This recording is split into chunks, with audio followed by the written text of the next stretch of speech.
Olá, boa tarde, seja muito bem-vindo. E você confere agora as notícias do dia.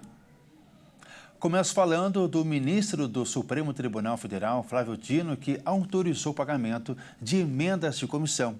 Apesar disso, gerou dúvida ao manter o bloqueio dos mais de 4 bilhões de reais em emendas parlamentares. O recente bloqueio de 4 bilhões e 200 milhões de reais em emendas parlamentares por ordem do ministro do Supremo Tribunal Federal, Flávio Dino, ainda pode gerar muitos impasses entre o Congresso Nacional e o Judiciário. O ministro autorizou a liberação de parte das emendas, mas na mesma decisão manteve a suspensão do valor. A Advocacia Geral da União deve publicar um parecer nesta semana, explicando qual deve ser o procedimento para pagar os valores das emendas que foram permitidas pelo ministro. A ideia da AGEU com o parecer técnico é orientar o governo se parte dos 4 bilhões e 200 milhões pode ou não ser usado. Dino autorizou o pagamento de emendas que tenham sido aprovadas antes de 23 de dezembro, dia em que decidiu bloquear mais de 5.400 emendas de comissão.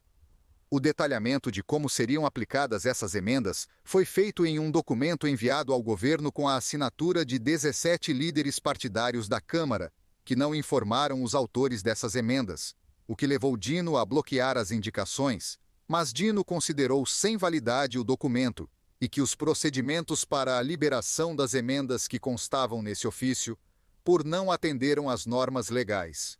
Com isso, o ministro definiu que é inviável a sua acolhida e seguimento, já que não houve a adoção de práticas condizentes com a Constituição Federal e com as leis nacionais, com relação às emendas de comissão. Segundo ministros do STF, o novo episódio envolvendo as emendas pode fazer com que o Supremo volte a julgar o assunto no próximo ano. O governo federal anunciou a criação do Cadastro Nacional de Animais Domésticos.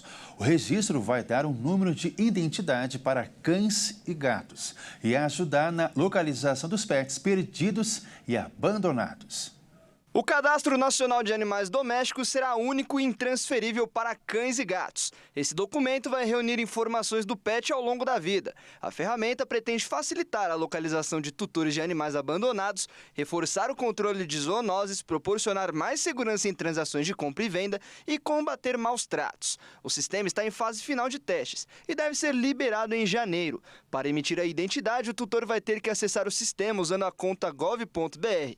Além disso, é preciso fornecer os dados do responsável, endereço, idade, raça do animal, histórico de doenças e vacinas. O cadastro vai gerar uma carteirinha com a foto do cachorro ou do gato, além de um QR Code que pode ser impresso e preso na coleira.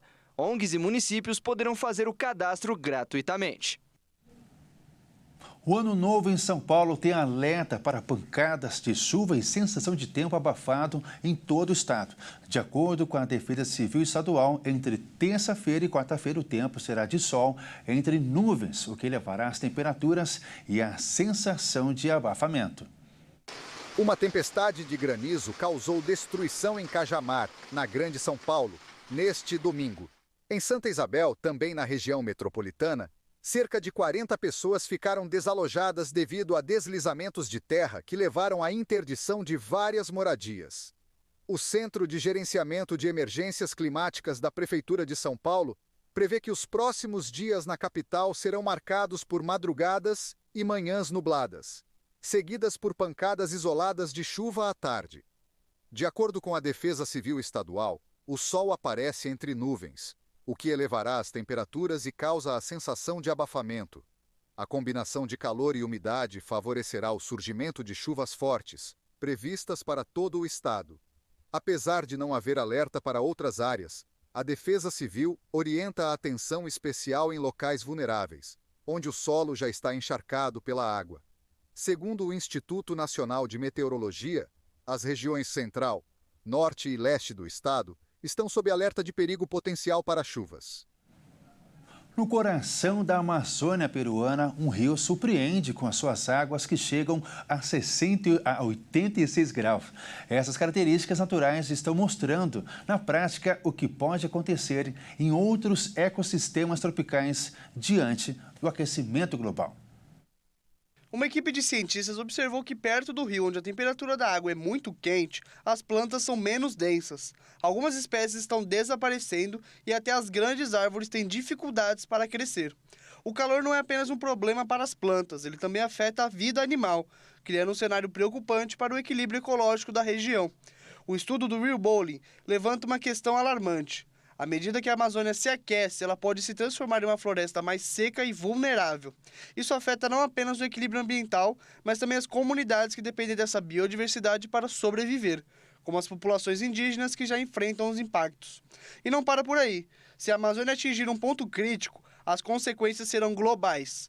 Isso porque a floresta é um dos maiores reservatórios de carbono do planeta e sua destruição acelera o aquecimento global. Ou seja, o que está acontecendo lá é um alerta para o mundo inteiro. Esta edição fica por aqui e eu retorno com mais informações às 15 horas. Até mais. Tchau!